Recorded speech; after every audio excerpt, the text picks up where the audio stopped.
أعوذ بالله من الشيطان الرجيم بسم الله الرحمن الرحيم أحمدك ربي وأستعينك وأستغفرك وأتوب إليك وأصلي وأسلم على خير خلق الله سيدنا محمد وعلى آله وأصحابه أجمعين أيها الإخوة والأخوات السلام عليكم ورحمة الله تعالى وبركاته. Il y a des événements que le musulman ne peut laisser passer sans s'y arrêter un instant. Surtout si ce sont des événements décisifs dans le façonnement de cette religion et de cette communauté. Nous allons nous intéresser, donc je vous invite à nous intéresser à la bataille de Badr, qui a eu lieu, donc, comme vous le savez, durant le mois du Ramadan.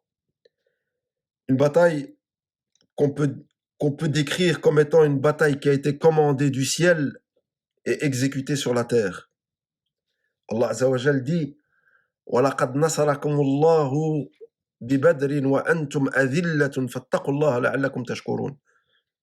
Allah vous a donné la victoire à Badr alors que vous étiez humiliés. Craignez Allah donc afin que vous soyez reconnaissants.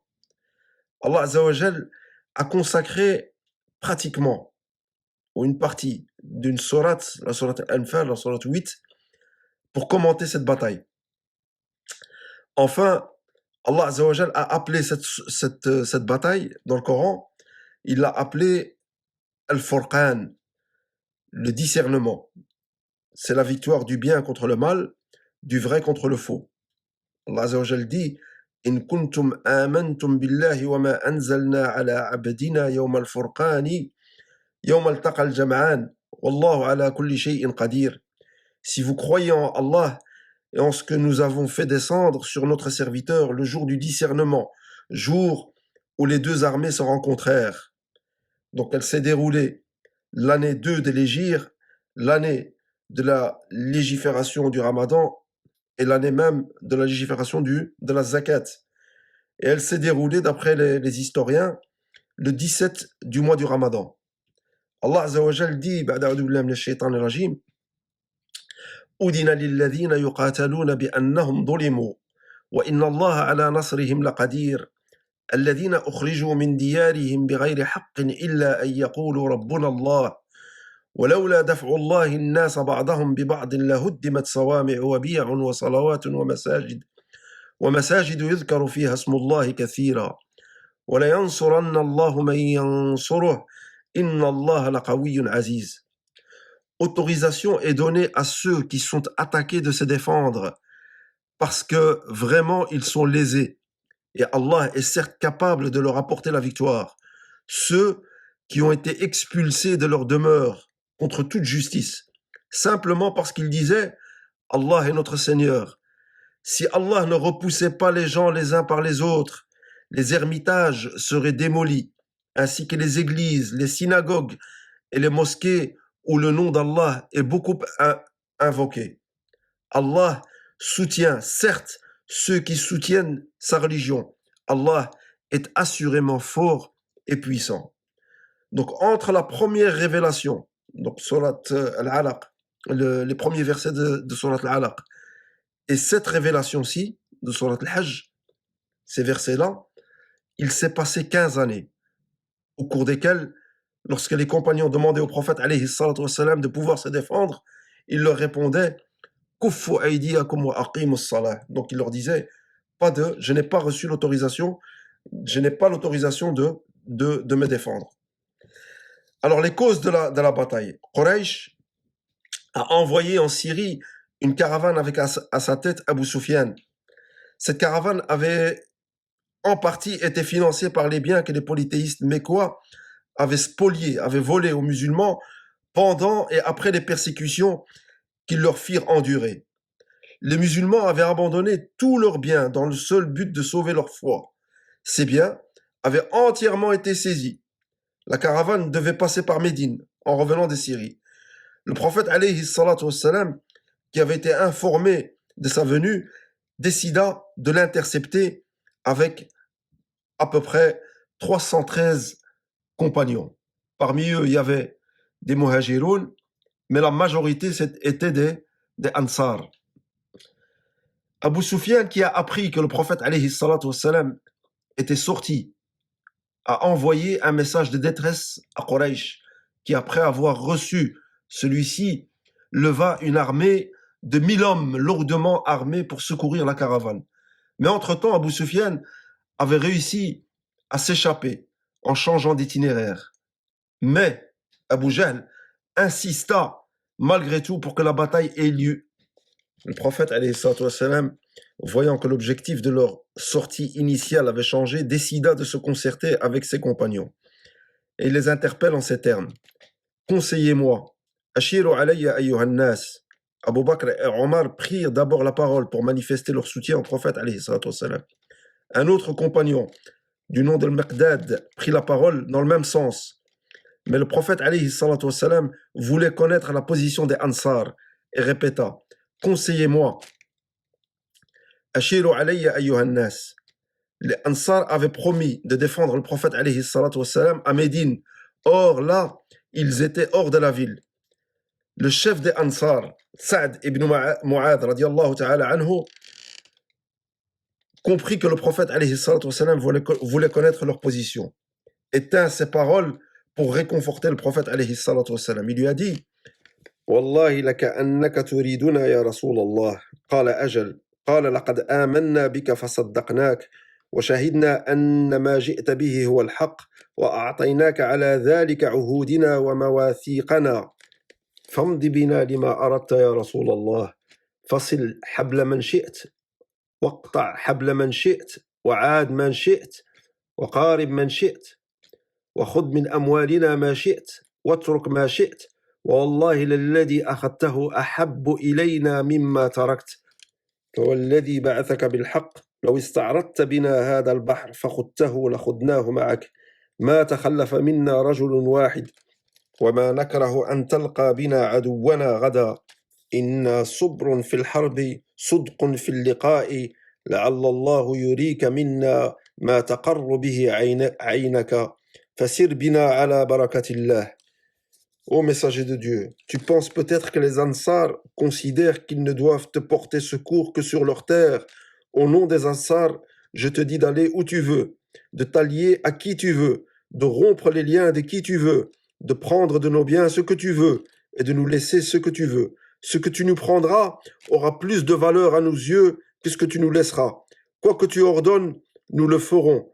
Par Dieu, dus-tu aller jusqu'à Birk, nous te suivrons.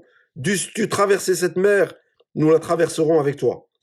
Lorsque l'armée musulmane atteignit le premier puits de Badr, le prophète alayhi salatu wassalam ordonna qu'on pose le camp. Ce à quoi un compagnon, Al-Hubbab ibn al-Mundir, répondit Ya Rasulallah, manzilun anzalakahu Allahu laysa lana an nata'addah wa la nuqassiru anhu am huwa ar-ra'yu wal-harb wal-makidah. Est-ce que c'est une révélation, donc cet endroit, ou est-ce que c'est juste une idée et une ruse de guerre? Ce à quoi le prophète alayhi salatu wassalam a répondu que c'était juste une ruse de guerre. فقال بل هو الرأي والحرب والبكيدة. Il lui a dit, ô messager de Dieu, je connais cet endroit ainsi que ses puits. Si tu veux, nous pourrions nous rendre à un puits que nous connaissons, à l'eau abondante et douce. Nous y précéderons ainsi nos ennemis et nous boucherons les autres puits. Le prophète, alayhi salatu wassalam, en toute simplicité, a trouvé que c'était une excellente idée et a ordonné qu'on lève le camp et qu'on s'installe selon ce qu'avait suggéré Al-Hubbab ibn al-Mundir, radiyallahu ta'ala anhu. Alors, quelle leçon pouvons-nous tirer de cette bataille? Quelques leçons, très en résumé. Premièrement, la consultation avant, pendant et après la bataille. Le prophète alayhi salatu wassalam n'hésita pas à consulter ses compagnons. Il recourait à ce procédé dès qu'il s'agissait d'un sujet pour lequel il n'avait pas eu de révélation spécifique, comme on l'a vu avec Al-Habbab ibn al-Mundir. Et d'ailleurs, Allah Azza wa Jalla lui dit وَشَاوِرْهُمْ فِي الْأَمْرِ. Donc consulte-les. La décision de combattre l'armée mécoise fut une décision collective. Ceci prouve que l'allégeance faite à l'Aqaba par les Ansar ne se limita pas à la parole, mais c'est traduit également dans les actes, et que le prophète alayhi salatu wassalam a respecté l'allégeance qui lui avait été faite. On verra aussi cette consultation, même après la bataille, donc sur le sort des prisonniers. Deuxième leçon, les miracles, le soutien divin. Ce soir-là, il plut une averse. Du côté des polythéistes, ce fut un déluge qui les empêcha d'avancer, tandis que du côté des musulmans, ce fut une pluie fine qui les purifia et les lava de toute souillure, qui aplanit le terrain et leur affermit sous leurs pas. Allah Azza wa Jal dit إذ يغشيكم النعاس أمنة منه وينزل عليكم من السماء ماء ليطهركم به ويذهب عنكم رجز الشيطان وليربط على قلوبكم ويثبت به الأقدام.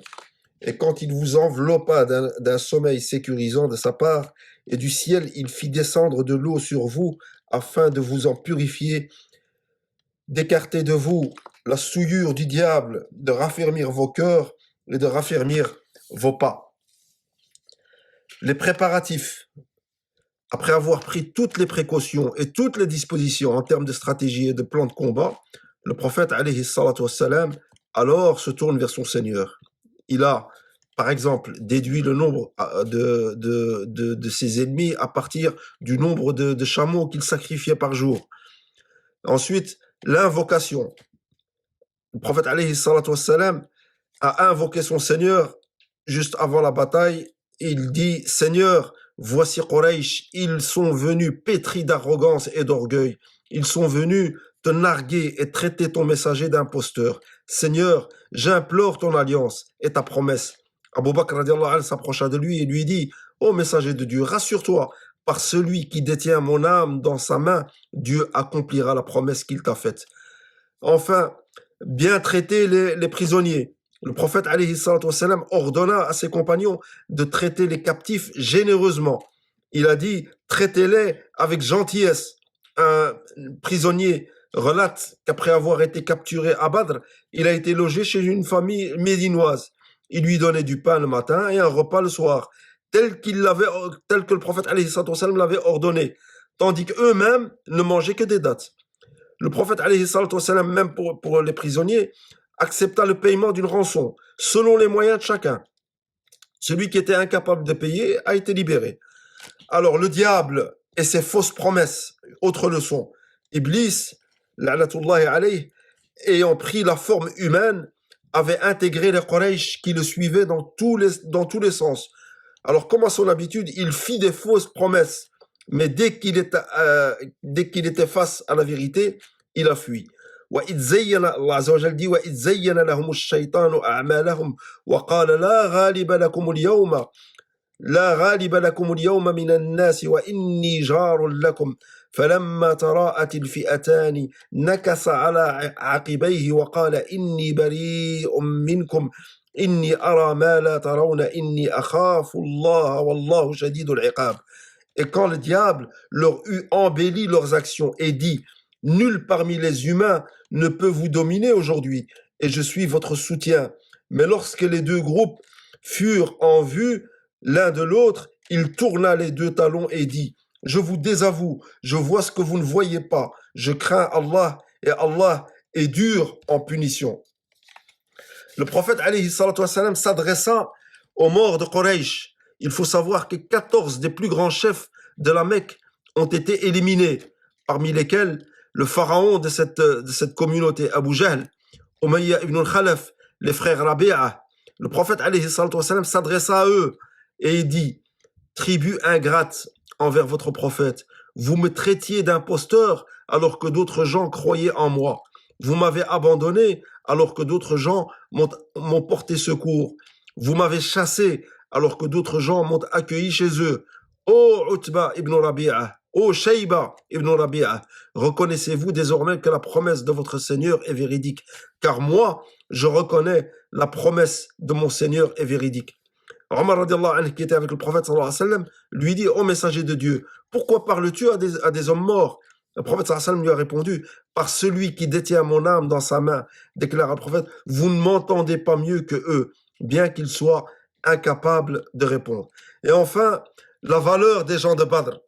On rapporte que Jibril alayhi salam a rendu visite au prophète alayhi salatu wassalam et il lui a dit « Ma ta'udduna ahla badri fikum » قال من أفضل المسلمين قال وكذلك من شهد بدر من الملائكة Donc Jibril alayhi salam vint au prophète sallallahu alayhi wa sallam et lui a demandé: comment considérez-vous les gens de Badr parmi vous? Nous considérons qu'ils font partie des meilleurs musulmans, répondit le prophète alayhi salatu wa salam, ou une parole semblable. Donc c'est ce que rajoute celui qui rapporte ce hadith. Il en est de même des anges qui ont participé à Badr, lui dit Jibril. Alors il est arrivé une histoire avec un compagnon qui a commis une grosse erreur, un compagnon qui a participé à la bataille de Badr et qui devait être puni pour cette erreur. Mais le prophète alayhi salatu wa salam a dit: il a participé à Badr et peut-être que Dieu a scruté le cœur des gens de Badr et leur a dit: faites ce que vous voulez, je vous ai accordé mon pardon. Donc ça nous montre l'importance de ces compagnons qui ont participé à Badr.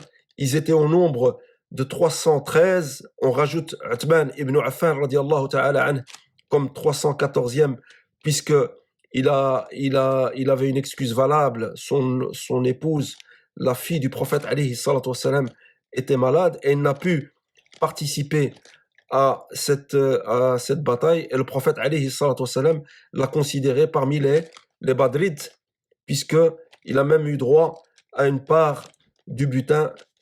Voilà donc quelques enseignements que l'on peut tirer de cette bataille. Il y en a bien sûr beaucoup d'autres, mais pour cela je vous renvoie au livre qui traite de la sira du prophète alayhi salatu wassalam.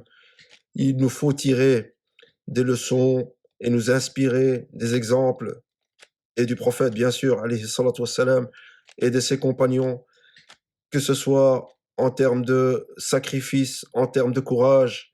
Radiyallahu ta'ala anhum ajma'in wa sallallahu wa sallim ala sayyidina Muhammad وعلى آله وأصحابه أجمعين والسلام عليكم ورحمة الله تعالى وبركاته.